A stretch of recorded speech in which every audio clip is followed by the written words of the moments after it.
ವಿದೇಶದಿಂದ ಪ್ರಜ್ವಲ್ ರೇವಣ್ಣ ಬರ್ತಾ ಇಲ್ಲ. ಇತ್ತ ಎಸ್ಐಟಿ ತಮ್ಮ ಪ್ರಯತ್ನವನ್ನ ನಿಲ್ಲಿಸ್ತಾ ಇಲ್ಲ.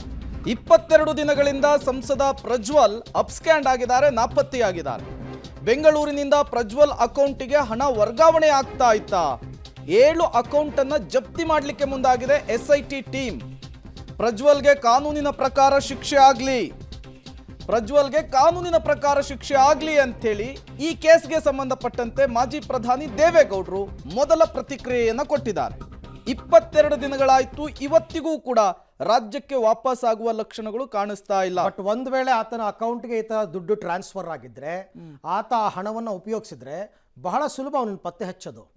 ಎಲ್ಲಿ ದುಡ್ಡು ಡ್ರಾ ಆಗಿದೆ ಅಂತ ನೀವು ಆ ಬ್ಯಾಂಕ್ ಅವ್ರನ್ನ ಕೇಳಿದ್ರೆ ಗೊತ್ತಾಗುತ್ತಲ್ಲ, ಎಲ್ಲಿಂದ ದುಡ್ಡು ಡ್ರಾ ಆಗಿದೆ, ಯಾವ ದೇಶದಲ್ಲಿ ಇವ್ರು ದುಡ್ಡು ತಗೊಂಡಿದ್ದಾರೆ, ಯಾವ ATM ಅಲ್ಲಿ ತಗೊಂಡಿದ್ದಾರೆ, ಅಥವಾ ಅವ್ರದ್ದೇನಾದ್ರು ಕ್ರೆಡಿಟ್ ಕಾರ್ಡು ಡೆಬಿಟ್ ಕಾರ್ಡು ಇದ್ರೆ ಎಲ್ಲಿ ಬಳಸಿದ್ದಾರೆ, ಈಸಿಯಾಗಿ ಗೊತ್ತಾಗ್ಬಿಡುತ್ತೆ. ನೀವು ಬರೀ ಅಕೌಂಟ್ ಅನ್ನ ಬ್ಲಾಕ್ ಮಾಡೋದ್ರಿಂದ ಆತನಿಗೆ ಹಣ ಸಪ್ಲೈ ಆಗೋದು ತಪ್ಪಿಸ್ಬೋದು, ಬೇರೊಂದು ರೂಟಲ್ಲಿ ಅವನಿಗೆ ಹಣ ಕಳಿಸ್ಕೊಡ್ಬೋದು ಯಾರಾದ್ರೂ. ಆದ್ರೆ ಆತನ ಪತ್ತೆಗೆ ಇದು ತುಂಬಾ ಅನುಕೂಲ. ಓಕೆ, ಈ ವಿಚಾರಕ್ಕೆ ಸಂಬಂಧಪಟ್ಟಂತೆ ಒಂದು ರಿಪೋರ್ಟ್ ಇದೆ, ನೋಡೋಣ. 22 ದಿನವಾದ್ರೂ ವಿದೇಶದಿಂದ ಬಾರದ ಪ್ರಜ್ವಲ್, ಬೆಂಗಳೂರಿನಿಂದ ಪ್ರಜ್ವಲ್ ಅಕೌಂಟಿಗೆ ದುಡ್ಡು, ಅಕೌಂಟ್ ಸೀಸ್ಗೆ ಮುಂದಾದ ಎಸ್ಐಟಿ. ಹೌದು, ರಾಜ್ಯದಲ್ಲಿ ಪೆನ್ಡ್ರೈವ್ ಪ್ರಕರಣ ದಿನಕ್ಕೊಂದು ಹೊಸ ಟ್ವಿಸ್ಟ್ ಪಡಿತಾ ಇದೆ. ಪ್ರಜ್ವಲ್ ವಿದೇಶಕ್ಕೆ ಹೋಗಿ 22 ದಿನ ಆದರೂ ಯಾವುದೇ ಸುಳಿವಿಲ್ಲ. ಸ್ವದೇಶಕ್ಕೆ ವಾಪಸ್ ಆಗೋ ಯಾವುದೇ ಮುನ್ಸೂಚನೆಯೂ ಇಲ್ಲ. ಬ್ಲೂ ಕಾರ್ನರ್ ನೋಟಿಸ್ ಕೊಟ್ಟರು ಯಾವುದೇ ಫಲ ಕೊಟ್ಟಿಲ್ಲ. ಇನ್ನು ದೋಷಾರೋಪ ಪಟ್ಟಿ ಸಲ್ಲಿಕೆಗೆ ಮುಂದಾದ ಎಸ್ಐಟಿ ಈಗ ಮತ್ತೊಂದು ಪ್ರಬಲ ಅಸ್ತ್ರ ಪ್ರಯೋಗಕ್ಕೆ ಮುಂದಾಗಿದೆ. ಪ್ರಜ್ವಲ್ ರೇವಣ್ಣ ಅಕೌಂಟ್ಗಳನ್ನೇ ಈಗ ಸೀಸ್ ಮಾಡೋಕೆ ಹೊರಟಿದೆ. ದೇಶ ಬಿಟ್ಟು ವಿದೇಶದಲ್ಲಿ ತಲೆಮರೆಸಿಕೊಂಡಿರುವಂಥ ಪ್ರಜ್ವಲ್ ರೇವಣ್ಣ ಬಂಧನಕ್ಕೆ ಎಸ್ಐಟಿ ಸಾಕಷ್ಟು ಕಸರತ್ತನ್ನು ನಡೆಸ್ತಾ ಇದೆ. ಆದರೆ ರೆಡ್ ಕಾರ್ನರ್ ನೋಟಿಸನ್ನು ಕೊಡದೆ ಯಾವುದೇ ರೀತಿಯ ಬಂಧನ ಪ್ರಕ್ರಿಯೆಯನ್ನು ಮುಂದುವರಿಸೋಕ್ಕೆ ಎಸ್ಐಟಿಗೆ ಇಲ್ಲಿ ಸಾಧ್ಯ ಇಲ್ಲ.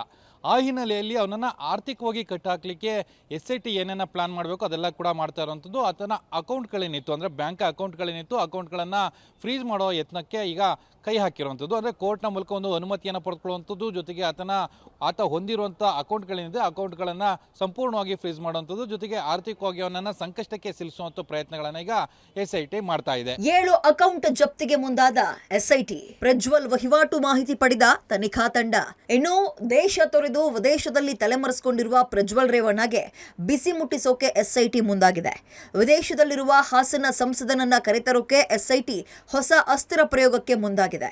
ಈ ಮಧ್ಯ ಬ್ಯಾಂಕ್ ಅಕೌಂಟ್ ಸೀಸ್ ಮಾಡೋಕೆ ಎಸ್ಐಟಿ ಮುಂದಾಗಿದೆ. ಬೆಂಗಳೂರಿನಿಂದಲೇ ಪ್ರಜ್ವಲ್ ಅಕೌಂಟಿಗೆ ಲಕ್ಷಾಂತರ ರೂಪಾಯಿ ಹಣ ಸಂದಾಯವಾಗಿದ್ದು, ಹೀಗಾಗಿ ವಿದೇಶದಲ್ಲಿ ಇರುವ ಪ್ರಜ್ವಲ್ನ ಆರ್ಥಿಕವಾಗಿ ಕಟ್ ಹಾಕೋಕೆ ತೀರ್ಮಾನ ತಗೊಂಡಿದೆ. ಎಸ್ಐಟಿ ಮೂಲಗಳ ಮಾಹಿತಿ ಪ್ರಕಾರ ಪ್ರಜ್ವಲ್ 7 ಬ್ಯಾಂಕ್ ಅಕೌಂಟ್ ಅನ್ನ ಹೊಂದಿದ್ದು, ಈ ಬ್ಯಾಂಕ್ಗಳ ಸಂಪೂರ್ಣ ಡೀಟೇಲ್ಸ್ ಅನ್ನ ಎಸ್ಐಟಿ ಪಡೆದುಕೊಂಡಿದೆಯಂತೆ. ಎಸ್ಐಟಿ ಮೂಲಗಳ ಪ್ರಕಾರ ಬೆಂಗಳೂರಿನಿಂದ ಆತನಿಗೆ ಹಣ ಸಂದಾಯ ಆಗ್ತಾ ಇದೆ ಅನ್ನೋದ್ರ ಬಗ್ಗೆ ಒಂದಷ್ಟು ಮಾಹಿತಿಗಳು ಸಿಗ್ತಾ ಇದ್ದಾವೆ. ಜೊತೆಗೆ ಆತ ಹೊಂದಿರುವಂಥ 7 ಬ್ಯಾಂಕ್ ಅಕೌಂಟ್ಗಳೇನಿದೆ, ಬ್ಯಾಂಕ್ ಅಕೌಂಟ್ಗಳ ಮಾಹಿತಿಗಳು ಕೂಡ ಈಗಾಗಲೇ ಎಸ್ಐಟಿ ತನ್ನ ವಶಕ್ಕೆ ಪಡೆದುಕೊಂಡಿರುವಂಥದ್ದು. ಆದರೆ ಕೋರ್ಟ್ನ ಅನುಮತಿ ಏನಿದೆ, ಕೋರ್ಟ್ನ ಅನುಮತಿಯನ್ನು ಪಡೆದುಕೊಂಡು ಆ 7 ಬ್ಯಾಂಕ್ ಅಕೌಂಟ್ಗಳಿದೆ, ಬ್ಯಾಂಕ್ ಅಕೌಂಟ್ಗಳನ್ನ ಫ್ರೀಸ್ ಮಾಡುವಂಥದ್ದು. ಫ್ರೀಸ್ ಮಾಡಿದ ಬಳಿಕ ಇಲ್ಲಿಂದ ಬೆಂಗಳೂರಿನಿಂದ ಹಣ ಸಂದಾಯ ಯಾರ್ಯಾರು ಮಾಡ್ತಾ ಇದ್ದಾರೆ, ಜೊತೆಗೆ ಆತನ ಚಲನವಲನಗಳ ಬಗ್ಗೆ ಯಾರ್ಯಾರಿಗೆ ಅರಿವಿದೆ ಅವ್ರನ್ನೆಲ್ಲರನ್ನೂ ಕೂಡ ಸಂಕಷ್ಟದಲ್ಲಿ ಸಿಲುಕಿಸುವಂಥದ್ದು, ಜೊತೆಗೆ ಅವರನ್ನು ವಿಚಾರಣೆಗೆ ಒಳಪಡಿಸುವಂಥ ಪ್ರಯತ್ನದಲ್ಲಿ ಈಗ ಎಸ್ಐಟಿ ಇರುವಂಥದ್ದು. ಪ್ರಜ್ವಲ್ ಕೇಸ್ ಬಗ್ಗೆ ದೇವೇಗೌಡರ ಮೊದಲ ರಿಯಾಕ್ಷನ್, ಕಾನೂನಿನಂತೆ ಕ್ರಮ ಕೈಗೊಳ್ಳಿ ಅಂದ್ರು ದೊಡ್ಡಗೌಡ್ರು.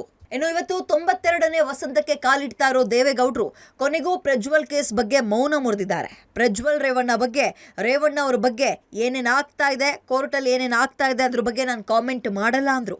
ಪ್ರಜ್ವಲ್ ರೇವಣ್ಣ ಅವರು ಹೊರಗಡೆ ಹೋಗಿದ್ದಾರೆ. ಈ ಬಗ್ಗೆ ಕುಮಾರಸ್ವಾಮಿ ಅವರು ಈಗಾಗಲೇ ಹೇಳಿಕೆ ಕೊಟ್ಟಿದ್ದಾರೆ.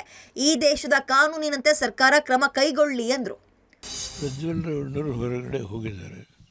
ಆ ಘಟನೆ ಬಗ್ಗೆ ಕುಮಾರಸ್ವಾಮಿ ಅವರು ಇಡೀ ನಮ್ಮ ಕುಟುಂಬದ ಪರವಾಗಿ ಕಾನೂನು ಏನಿದೆಯೋ, ಈ ದೇಶದ ನೆರೆದ ಕಾನೂನು ಏನಿದೆಯೋ ಆ ಕಾನೂನನ್ನು ಒಂದು ವ್ಯಾಪ್ತಿನಲ್ಲಿ ಏನೇನು ಕ್ರಮ ತಗೋಬೇಕು ತೆಗೆದುಕೊಳ್ಳೋದು ಸರ್ಕಾರ ಜವಾಬ್ದಾರಿ ಹೇಳಿದ್ದಾರೆ. ಇದರಲ್ಲಿ ಯಾರ್ಯಾರು ಈ ಒಂದು ವಿಷಯದಲ್ಲಿ ಇನ್ವಾಲ್ವ್ ಆಗಿದ್ದಾರೆ ಅವರೆಲ್ಲರ ಮೇಲೆ ಕ್ರಮ ತಗೋಬೇಕು, ನ್ಯಾಯ ಜನತೆಗೆ ಸಿಗಬೇಕು. ನಾವು ಪ್ರಜ್ವಲ್ ಬಗ್ಗೆ ಕ್ರಮ ತೆಗೆದುಕೊಳ್ಳೋದ್ರ ಬಗ್ಗೆ ಯಾವ ತಕರಾರಿಲ್ಲ. ರೇವಣ್ಣ ಕೇಸಿಗೆ ದೇವೇಗೌಡರ ಬೇಸರ, ಸುಳ್ಳು ಕೇಸ್ ಸೃಷ್ಟಿಗೆ ಪರೋಕ್ಷ ತೃಪ್ತಿ. ಪ್ರಜ್ವಲ್ ಪ್ರಕರಣದಲ್ಲಿ ಅನೇಕರು ಭಾಗಿಯಾಗಿದ್ದಾರೆ. ನಾನು ಅವ್ರ ಹೆಸರು ಹೇಳಲ್ಲ. ಯಾರ್ಯಾರು ಈ ವಿಷಯದಲ್ಲಿ ಇನ್ವಾಲ್ವ್ ಆಗಿದ್ದಾರೆ ಅವರೆಲ್ಲರ ಮೇಲೆ ಕ್ರಮ ಆಗಬೇಕು, ನ್ಯಾಯ ಜನತೆಗೆ ಸಿಗಬೇಕು. ಹೆಣ್ಣುಮಕ್ಕಳು ಯಾರು ಅಪಾಯಕ್ಕೆ ಸಿಗಾಕೊಂಡಿದ್ದಾರೆ ಅವ್ರಿಗೆ ಪರಿಹಾರ ಕೊಡಬೇಕು ಅಂತ ಕುಮಾರಸ್ವಾಮಿ ಬಿಡಿಸಿ ಹೇಳಿದ್ದಾರೆ. ನಾವು ಪ್ರಜ್ವಲ್ ಬಗ್ಗೆ ಕ್ರಮ ತಗೊಳ್ಳೋದ್ರ ಬಗ್ಗೆ ಯಾವುದೇ ತಕರಾರಿಲ್ಲ.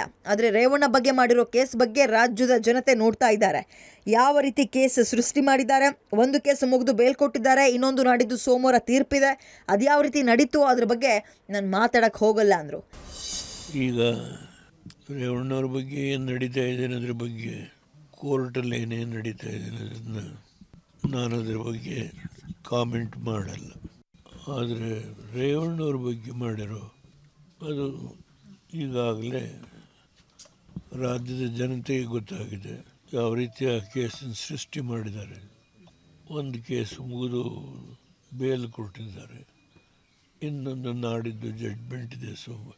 ಅದು ಕೂಡ ಹೇಗೆ ನಡೀತು ಅನ್ನೋದ್ರ ಬಗ್ಗೆನೂ ನಾನು ಮಾತಾಡಲಿಕ್ಕೆ ವಿಶ್ಲೇಷಣೆ ಮಾಡಲ್ಲ. ಇನ್ನು ರಾಜಕೀಯವಾಗಿ ತಮ್ಮ ವಿರುದ್ಧ ಷಡ್ಯಂತ್ರ ಮಾಡಲಾಗಿದೆ ಅಂತಲೂ ದೇವೇಗೌಡರು ಆರೋಪ ಮಾಡಿದ್ದಾರೆ.